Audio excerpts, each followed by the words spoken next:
Mr. President, I came to the Senate 2 years ago because the people of Florida entrusted me to fight against the broken ways of Washington and the out-of-control spending that is threatening the future of our children and our grandchildren.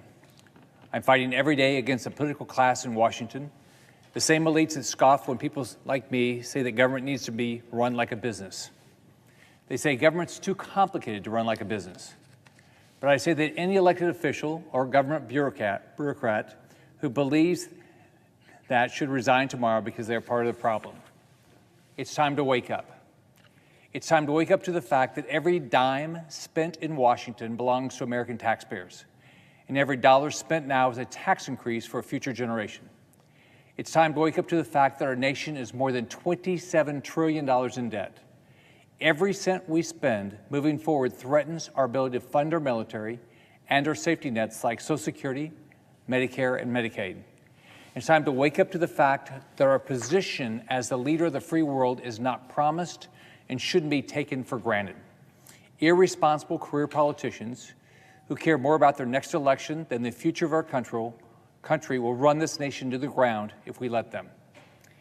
And I'm fighting like hell to make sure they don't. Now, let me be clear. I support another relief measure to help our small businesses and individuals that are hurting because of the coronavirus. For months, Senate Republicans have been trying to pass responsible and targeted measures to quickly help those in need, and for months, Democrats have blocked these measures because of politics. Nancy Pelosi admitted it. She said she purposefully stood in the way of a deal until after the presidential election so that politics would be in their favor to, quote, avoid considerations in the legislation that we don't want, unquote. It's shameful and exactly why the American people are fed up with Washington. Congress has already allocated $2 trillion in direct and indirect aid to states and localities. And we know, unfortunately, because Congress tried to get this money out of the door as quickly as possible, many programs within the CARES Act are riddled with waste, inefficiency, and fraud. Now, a group of my colleagues want to spend another $1 trillion, including almost $200 billion to bail out liberal states with governors that can't do the basic job they're elected to do, manage their own budgets. And we don't even know how much is still unspent from the previous coronavirus relief packages.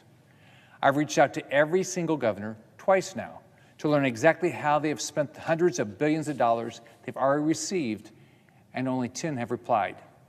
They won't tell us because they don't want us to know that there are still billions of dollars left unspent.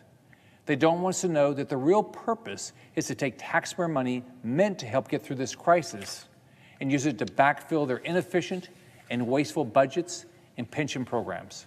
Liberal governors and mayors around the country think the American people are stupid.